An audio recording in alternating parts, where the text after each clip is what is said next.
ജനകീയ വികസന സമിതി നേതാവ് എം.ആർ. മുരളിയാണ് ഇന്ന് വ്യൂ പോയിന്റിൽ. ശ്രീ എം.ആർ. മുരളി, താങ്കൾ ഇപ്പോഴും ഷൊർണൂർ നഗരസഭാ ചെയർമാനാണോ? അതെ. താങ്കൾ കോൺഗ്രസുമായി ഇപ്പോൾ താങ്കൾക്ക് കിട്ടിയിട്ടുള്ള അധികാര പദവി ലഭിക്കുന്നതിന് മുൻപ് താങ്കൾ കോൺഗ്രസുമായി ഉണ്ടാക്കിയ ധാരണ പ്രകാരം കഴിഞ്ഞ 8-ാം തീയതി മുതൽ താങ്കൾ ഷൊർണൂർ നഗരസഭാ ചെയർമാൻ ആയിരിക്കരുത്, താങ്കൾ ഇപ്പോൾ ഈ സ്ഥാനത്ത് തുടരാൻ പാടില്ല. എന്തുകൊണ്ട് പിന്നെ അങ്ങനെ? തുടക്കത്തിലുണ്ടാക്കിയ ധാരണ നിലനിൽക്കുന്നില്ല എന്നുള്ളത് കൊണ്ട് തുടരുന്നു. കഴിഞ്ഞ നഗരസഭാ തെരഞ്ഞെടുപ്പിൽ ഞാൻ മത്സരിച്ചത് കോൺഗ്രസിൻ്റെ സഹായത്തോടു കൂടിയൊന്നുമല്ല. ഞങ്ങളവിടെ ജനകീയ വികസന സമിതി വിജയിച്ചത് UDF-നെയും LDF-നെയും തോൽപ്പിച്ചിട്ടാണ്, ശക്തമായ മത്സരത്തിൽ തോൽപ്പിച്ചിട്ടാണ്. അങ്ങനെയാണ് മാന്യമായിട്ടുള്ളൊരു പൊസിഷനിൽ ഞങ്ങൾ എത്തിയത്. ആർക്കും ഭൂരിപക്ഷമില്ലാത്ത ഒരു സന്ദർഭത്തിൽ ഞങ്ങളും കോൺഗ്രസും തമ്മിൽ തികച്ചും പ്രാദേശികമായിട്ടുള്ള ഒരു ധാരണയുടെ അടിസ്ഥാനത്തിൽ സ്ഥാനങ്ങൾ പങ്കിട്ടുകൊണ്ട് ഭരണം ആരംഭിക്കുകയാണ് ചെയ്തത്. എന്നാൽ ആ ഭരണം മുന്നോട്ട് പോകുന്നതിനിടയിൽ അധികം വൈകാതെ തന്നെ ഞങ്ങൾക്ക് യോജിക്കാനാവാത്ത ഒരുപാട് പ്രശ്നങ്ങൾ അവരുടെ ഭാഗത്തു നിന്ന് വരികയും അതിൻ്റെ പേരിൽ ഒരു അസ്വസ്ഥത ഉണ്ടാവുകയും ഞാൻ ഇക്കാര്യം കോൺഗ്രസ് നേതൃത്വത്തിൻ്റെ ശ്രദ്ധയിൽപ്പെടുത്തുകയും അവരത് പരിഹരിക്കാനുള്ള ഇടപെടൽ നടത്തുകയും ഒക്കെ ചെയ്തു. അതെല്ലാം പരാജയപ്പെട്ട് നേതൃത്വം ഞങ്ങളുടെ മുമ്പിൽ ഒരു തരം നിസ്സഹായത പ്രകടിപ്പിച്ച സമയത്ത് ഞങ്ങൾ പിന്നെ ആ ധാരണപ്രകാരം മുന്നോട്ട് പോകാൻ കഴിയില്ല എന്ന് തീരുമാനിച്ച് ഞങ്ങളുടെ സ്വന്തം നിലയിൽ ഞങ്ങൾ മുന്നോട്ട് പോയിക്കൊണ്ടിരിക്കുകയാണ്. എല്ലാവരെയും സഹകരിപ്പിച്ചുകൊണ്ട്, കൗൺസിലിൽ എല്ലാവരെയും സഹകരിപ്പിച്ചുകൊണ്ട് ഞങ്ങൾ മുന്നോട്ട് പോയിക്കൊണ്ടിരിക്കുകയാണ്. അപ്പോൾ കോൺഗ്രസുമായി തുടക്കത്തിലുണ്ടായിരുന്ന ധാരണ അധികം വൈകാതെ തന്നെ ഇല്ലാതായി എന്നുള്ളത് എന്നെപ്പോലെ തന്നെ കോൺഗ്രസ്സുകാർക്കും അറിയാം. അതുകൊണ്ട് ആ ധാരണയുടെ പുറത്ത് ഒരു തീരുമാനവും എടുക്കാൻ ഉദ്ദേശിക്കുന്നില്ല എന്നുള്ളത് കൊണ്ടാണ് ഞാൻ തുടരുന്നത്. ഒരു ധാരണ ഉണ്ടാക്കി കഴിഞ്ഞാൽ അതുമായി ചേർന്ന് പോവുക എന്നുള്ളത് രാഷ്ട്രീയ മാന്യതയുടെ ഭാഗമാണ്, അത് വാക്കുപാലിക്കൽ കൂടിയാണ്. ഇനി താങ്കൾ പറഞ്ഞതുപോലെ കോൺഗ്രസുമായി ചേർന്ന് പോകാൻ കഴിയുന്നില്ല, അപ്പോഴും താങ്കൾക്ക് മാന്യത കാണിക്കാം. എങ്ങനെ? താങ്കൾക്ക് രാജിവെക്കാം, തെരഞ്ഞെടുപ്പിനെ നേരിടാം. എന്തുകൊണ്ട് മാന്യതയുടെ അത്തരം രാഷ്ട്രീയ വഴികൾ എം.ആർ. മുരളി സ്വീകരിക്കുന്നില്ല? ഞാൻ അതിലെടുക്കുന്ന ഒരു നിലപാട് മാന്യത ഇങ്ങോട്ട് കാണിക്കുന്നവരോട് മാത്രം കാണിക്കാനുള്ളതാണ്.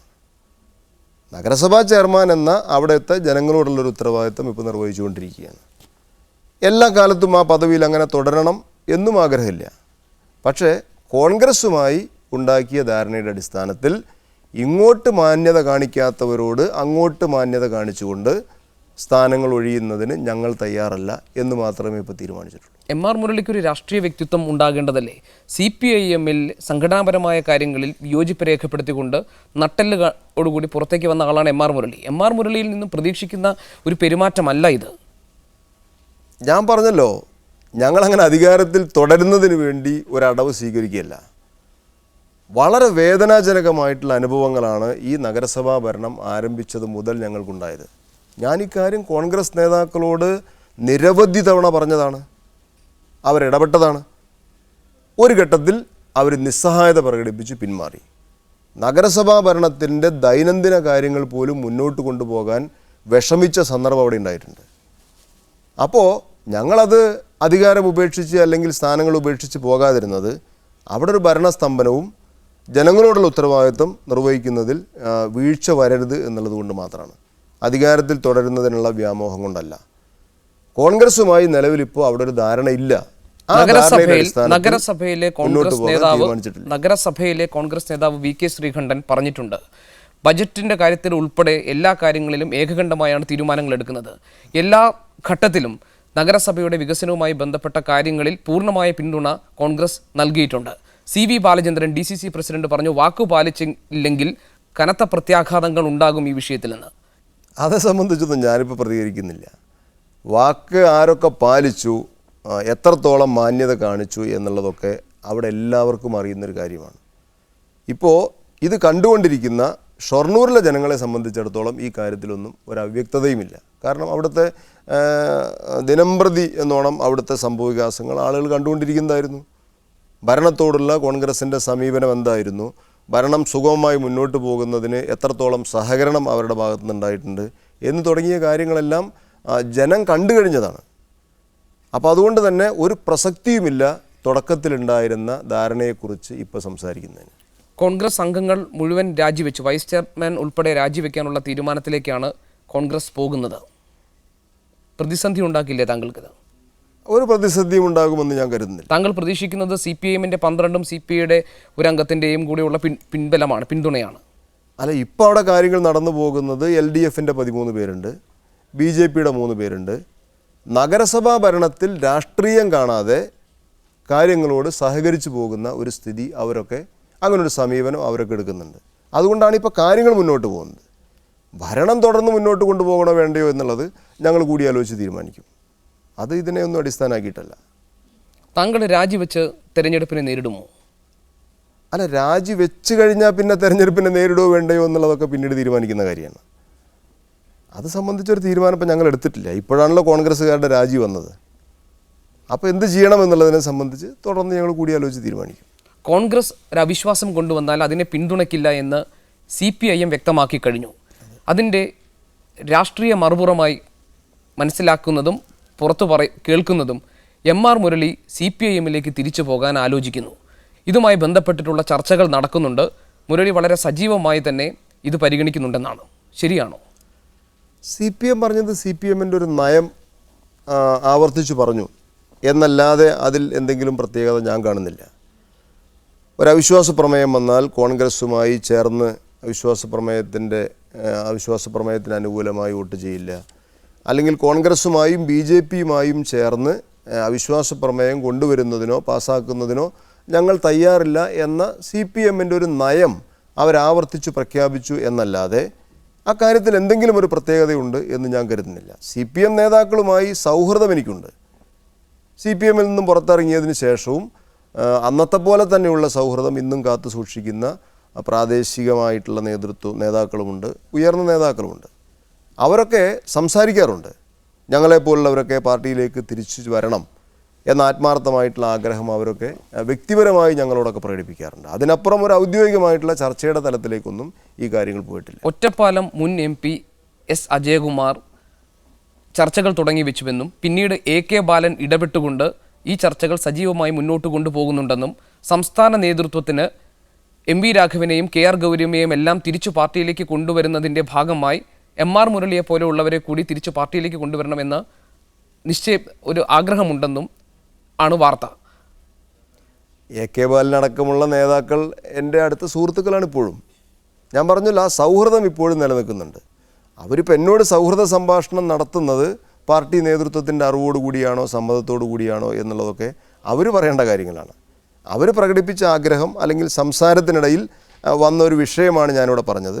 ഞങ്ങളെപ്പോലുള്ളവരൊക്കെ പാർട്ടിയിലേക്ക് തിരിച്ചു വരണം എന്ന് പാർട്ടിക്ക് ആഗ്രഹമുണ്ട് എന്ന കാര്യം അവർ ഞങ്ങളോട് പറഞ്ഞിട്ടുണ്ട്, സംഭാഷണ മധ്യേ പറഞ്ഞിട്ടുണ്ട്. അത് ഔദ്യോഗികമാണോ നേതൃത്വത്തിൻ്റെ അറിവോടുകൂടിയാണോ എന്നതൊക്കെ പറയേണ്ടത് അവരാണ്, ഞാനല്ല. സംഭാഷണ മധ്യേ താങ്കൾ തിരിച്ചു വരണം എന്ന ആഗ്രഹം അവർ പ്രകടിപ്പിച്ചപ്പോൾ എന്താണ് മറുപടി പറഞ്ഞത്? അല്ല, അതൊരു സൗഹൃദ സംഭാഷണത്തിൻ്റെ തലത്തിൽ മാത്രം ഭാഗമായി ശ്രീ MR മുരളി എന്താണ് പറഞ്ഞത്? എനിക്കും അങ്ങനെ താല്പര്യമുണ്ട് എന്നാണോ? അല്ല, അത് ഞാൻ പറഞ്ഞു, അതൊരു സൗഹൃദ സംഭാഷണത്തിൻ്റെ തലത്തിൽ മാത്രം ഇപ്പോൾ നിൽക്കുന്ന കാര്യങ്ങളാണ്. അതിപ്പോൾ അങ്ങനെ ഞാൻ പുറത്ത് പറയാൻ ഉദ്ദേശിക്കുന്നില്ല. വളരെ വിചിത്രമായി തോന്നുന്നു MR മുരളിയുടെ പല രാഷ്ട്രീയ നിലപാടുകളും. CPIM-ലെ സംഘടനാ സംവിധാനത്തിൽ അതൃപ്തി പ്രകടിപ്പിച്ച് CPIM-ൽ നിന്ന് പുറത്തു വന്നവരെ എല്ലാം ഏകോപിപ്പിച്ചുകൊണ്ട് ഇടതുപക്ഷ ഏകോപന സമിതി രൂപീകരിക്കുന്നു. അവിടെ നിന്ന് താങ്കൾ പുറത്താക്കപ്പെടുന്നു. കോൺഗ്രസിനും ഇടതിനും ബദലായുള്ള ഒരു രാഷ്ട്രീയ സങ്കല്പവുമായി പുറത്തു വരുന്നു. അതേ താങ്കൾ കോൺഗ്രസിൻ്റെ പിന്തുണയോടുകൂടി നഗരസഭ ചെയർമാനായി മാറുന്നു. ഇപ്പോൾ കോൺഗ്രസുമായി പ്രതിസന്ധിയിലാകുമ്പോൾ താങ്കൾ ഉറപ്പിച്ചു കഴിഞ്ഞു CPIM-ൻ്റെയും CPIM ഉൾപ്പെടെയുള്ള LDF-ൻ്റെ പിന്തുണ. ഇതെല്ലാം അധികാരത്തിൻ്റെ ഭാഗമായുള്ളതല്ലേ? ഞാൻ CPM-ൽ നിന്നും പുറത്തിറങ്ങിയത്, അല്ലെങ്കിൽ ഞാൻ ഉൾപ്പെടെയുള്ളവർ പുറത്തു പോകുന്നത് സംഘടനാപരമായിട്ടുള്ള അഭിപ്രായ ഭിന്നതകളുടെ പേരിലാണ്. പുറത്തിറങ്ങിക്കഴിഞ്ഞപ്പോൾ ഞങ്ങൾ പിന്നെ CPM അല്ല, ഞങ്ങൾ തികച്ചും സ്വതന്ത്രനായിട്ടുള്ള മനുഷ്യരാണ്. ഞങ്ങൾ രാജ്യത്ത് പൊതുപ്രവർത്തനം നടത്തുന്നതിൻ്റെ, ഞങ്ങളുടെ നാട്ടിൽ പൊതുപ്രവർത്തനം നടത്തുന്നതിൻ്റെ ഭാഗമായി ഞങ്ങളോട് സഹകരിക്കാൻ തയ്യാറുള്ളവരുമായിട്ടൊക്കെ സഹകരിച്ചു. ജനാധിപത്യ പ്രസ്ഥാനങ്ങളുമായിട്ട് സഹകരിച്ചു. ജാതി വർഗീയ പ്രസ്ഥാനങ്ങളുമായി ഒരു തരത്തിലുള്ള ബന്ധവും ഞങ്ങൾ പുലർത്തിയിട്ടില്ല. അങ്ങനെ സ്വതന്ത്രരായിട്ടുള്ള മനുഷ്യരെന്ന നിലയിലാണ് ഞങ്ങൾ സഹകരിച്ചത്. അങ്ങനെ പുറത്തിറങ്ങി വന്നിട്ടുള്ള ഗ്രൂപ്പുകളെയെല്ലാം യോജിപ്പിച്ചുകൊണ്ട് ഒരു സംഘടനയ്ക്ക് രൂപം കൊടുത്തു. ആ സംഘടനയ്ക്ക് രൂപം കൊടുക്കുന്ന സമയത്തും ആ സംഘടനയുടെ പരിപാടിയെ സംബന്ധിച്ച് വ്യക്തമായ കാഴ്ചപ്പാട് എൻ്റെ മനസ്സിലുണ്ടായിരുന്നു. ഒരു ഇടതുപക്ഷ ഉള്ളടക്കമുള്ള എല്ലാ ജനാധിപത്യ വിശ്വാസികളെയും സഹകരിപ്പിച്ചുകൊണ്ടുള്ള ഒരു വിശാലമായ പ്ലാറ്റ്ഫോം ആവണം. ഇപ്പോൾ ഇടതുപക്ഷ ഏകോപന സമിതി രൂപീകരിക്കുന്ന സമയത്ത് വ്യക്തമായ കാഴ്ചപ്പാടുണ്ടായിരുന്നു. ഇടതുപക്ഷ ഉള്ളടക്കമുള്ള ഒരു വിശാലമായ വേദിയാവണം, അത് ഒരു ജനാധിപത്യ വേദിയാവണം. ഒരിക്കലും അതൊരു കമ്മ്യൂണിസ്റ്റ് പാർട്ടി ആവരുത്, ഒരു കമ്മ്യൂണിസ്റ്റ് പാർട്ടിയുടെ ഫോട്ടോസ്റ്റാറ്റ് ആവരുത് എന്നതൊക്കെ വ്യക്തമായി ഞങ്ങളന്ന് ചർച്ച ചെയ്തിട്ടുള്ള കാര്യങ്ങളാണ്. എന്നാൽ ആ ഇടതുപക്ഷ ഏകോപന സമിതിയെ ഒരു കമ്മ്യൂണിസ്റ്റ് പാർട്ടിയാക്കി ചുരുക്കുന്നതിനുള്ള ഒരു നിലയിലേക്ക് ചിലർ പോയപ്പോൾ അവിടെയാണ് വിയോജിപ്പ് ആരംഭിക്കുന്നത്. പാർട്ടിയായി ചുരുക്കരുത് എന്ന് പറയുമ്പോൾ താങ്കൾ ഉദ്ദേശിക്കുന്നത് UDF-ഉമായി കൂട്ടുകൂടാം എന്നാണ്. താങ്കളുടെ മേൽ ആരോപിക്കപ്പെട്ടിരുന്നത് UDF-ഉമായി ധാരണയുണ്ടാക്കാൻ MR മുരളി ശ്രമിച്ചു. അതിന്റെ ഭാഗമായി ഇടതുപക്ഷ ഏകോപന സമിതിയുടെ കൺവീനർ സ്ഥാനം താങ്കൾക്ക് നഷ്ടപ്പെട്ടു. അതിനുവേണ്ടി മുൻകൈ എടുത്തത് TP ചന്ദ്രശേഖരനെ പോലുള്ളവരായിരുന്നു. എൻ്റെ പേരിൽ UDF ബന്ധം ആരോപിച്ചവർ വളരെ രഹസ്യമായി ശക്തമായിട്ടുള്ള UDF ബന്ധം പുലർത്തിയിരുന്നു എന്നുള്ളത് സത്യമാണ്. TP ചന്ദ്രശേഖരനാണോ? എല്ലാവർക്കും അറിയാവുന്ന TP ചന്ദ്രശേഖരനാണോ? ഞാൻ അങ്ങനെ ഒരു വ്യക്തിയെ ഉദ്ദേശിക്കുന്നു. TP ചന്ദ്രശേഖരൻ ഒഞ്ചിയത്ത് UDF-ഉമായി രഹസ്യ ധാരണ ഉണ്ടാക്കി എന്ന് താങ്കൾ പറയുമോ? ഞാൻ അങ്ങനെ വ്യക്തിപരമായിട്ട് ഒരാളെയും പരാമർശിക്കാൻ, പ്രത്യേകിച്ച് ചന്ദ്രശേഖരൻ ഒഞ്ചിയത്ത് UDF-ഉമായി രഹസ്യ ധാരണ ഉണ്ടാക്കി എന്ന് MR മുരളി താങ്കൾ പറയുമോ? ചന്ദ്രശേഖരൻ ഇപ്പോൾ നമ്മോടൊപ്പം ഇല്ല എന്നുള്ളത് കൊണ്ട് ഒരിക്കലും ചന്ദ്രശേഖരനുമായി ബന്ധപ്പെടുത്തിക്കൊണ്ട് അങ്ങനെ ഒരു ചർച്ചയ്ക്ക് ഞാൻ ഒരുക്കമല്ല.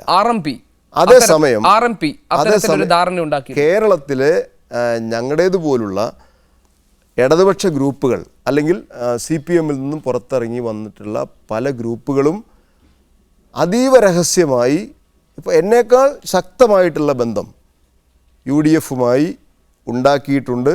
അതിപ്പോഴും നിലനിൽക്കുന്നു എന്നുള്ളത് പരമാർത്ഥമാണ്. ഞങ്ങൾ UDF-ഉമായി സഹകരിച്ചത് പരസ്യമായിട്ടാണ്, അല്ലെങ്കിൽ കോൺഗ്രസുമായി പ്രാദേശികമായി ധാരണയുണ്ടാക്കിയത് പരസ്യമായിട്ടാണ്. പ്രാദേശികമായിട്ട് ബന്ധം നിലനിൽക്കുമ്പോഴും UDF-ന്റെ നയങ്ങൾക്കെതിരായിട്ടുള്ള സമരങ്ങൾ ഞങ്ങൾ തുടർന്നു വരികയും ചെയ്തിരുന്നു. വടകരയിൽ മത്സരിക്കാൻ UDF സ്ഥാനാർത്ഥിയായി മത്സരിക്കാനുള്ള ക്ഷണം TP ചന്ദ്രശേഖരൻ ഉണ്ടായിരുന്നു. അത് നിരസിച്ച വ്യക്തിയാണ് TP ചന്ദ്രശേഖരൻ. അങ്ങനെയുള്ള വ്യക്തികളെയാണ് താങ്കൾ UDF-ഉമായി രഹസ്യധാരണ ഉണ്ടാക്കിയെന്ന് ആരോപിക്കുന്നത്. അല്ല, ഞാൻ പറഞ്ഞത് എൻ്റെ ബോധ്യമാണ്, എനിക്ക് ബോധ്യമുള്ള കാര്യമാണ് ഞാൻ പറഞ്ഞത്. ധാരണയുണ്ടായിരുന്നു, ധാരണ ഇപ്പോഴും നിലനിൽക്കുന്നു എന്നുള്ളത് എൻ്റെ ബോധ്യമാണ്. അത് ശരിയോ തെറ്റോ എന്നുള്ളത് വേറെ പരിശോധിക്കപ്പെടണം. സത്യത്തിൽ 2011 നിയമസഭാ തെരഞ്ഞെടുപ്പിൽ UDF-ന്റെ സ്ഥാനാർത്ഥിയായി മത്സരിക്കാൻ MR മുരളി ആഗ്രഹിച്ചിരുന്നില്ലേ? അവിടെ ശാന്ത ജയറാമിനെ പ്രഖ്യാപിച്ച ശേഷമല്ലേ താങ്കളുടെ ആ മോഹം മാറിയതും പിന്നീട് കോൺഗ്രസുമായി താങ്കൾ അകലാനുണ്ടായ കാരണം? ഒരിക്കലുമല്ല. നിയമസഭാ തെരഞ്ഞെടുപ്പിൽ ഞങ്ങൾ സ്വതന്ത്രരായി മത്സരിക്കും. ഏത് ജനാധിപത്യ പ്രസ്ഥാനത്തിൻ്റെ പിന്തുണ ഞങ്ങൾക്ക് തന്നാലും സ്വീകരിക്കും എന്നാണ് കൃത്യമായി തീരുമാനിച്ചത്. ഇതിലൊന്നും ഒരു അവ്യക്തതയുമില്ല. UDF-ന്റെ സ്ഥാനാർത്ഥിയായി മത്സരിക്കാൻ ഞങ്ങൾ ഒരുക്കമല്ല. UDF പിന്തുണയ്ക്കുന്ന സ്വതന്ത്രനായി മത്സരിക്കാൻ ഞങ്ങൾ ഒരുക്കമല്ല. ഞങ്ങൾ ജനകീയ വികസന സമിതിയുടെ സ്ഥാനാർത്ഥിയായി മത്സരിക്കും. ഞങ്ങളെ പിന്തുണയ്ക്കുന്നവരുടെ പിന്തുണ ഞങ്ങൾ സ്വീകരിക്കും. ഇതായിരുന്നു തീരുമാനം. ഇതെല്ലാം വളരെ വ്യക്തമാണ്. ഇതിലൊന്നും ഒരു ആശയക്കുഴപ്പമുണ്ടാക്കേണ്ടതില്ല. നമ്മൾ ചർച്ച ചെയ്തിട്ട് CPIM-ൽ നയപരിപാടികളിൽ, സംഘടനാ രീതികളിൽ അവിശ്വാസം രേഖപ്പെടുത്തി അതല്ലെങ്കിൽ അതിനോട് വിയോജിച്ചുകൊണ്ട് വിമത CPIM ശക്തിപ്പെടുന്നതും രൂപപ്പെടുന്നതും ഷൊർണൂരിൽ നിന്നാണ്. അതിന് നേതൃത്വം കൊടുത്ത വ്യക്തിയാണ് താങ്കൾ. താങ്കൾക്ക് ഇടതുപക്ഷ ഏകോപന സമിതിയെ യാഥാർത്ഥ്യമാക്കാൻ കഴിഞ്ഞില്ല, അല്ലെങ്കിൽ അതിൻ്റെ നയപരിപാടികളെ ലക്ഷ്യത്തിലെത്തിക്കാൻ കഴിഞ്ഞില്ല. താങ്കൾ UDF-ഉമായി കൂട്ടുചേർന്നു നഗരസഭയുടെ കാര്യത്തിൽ. ഇപ്പോൾ താങ്കൾ CPIM-ലേക്ക് തിരിച്ചു പോകാൻ തയ്യാറെടുക്കുന്നു എന്ന ശ്രുതിയുമുണ്ട്.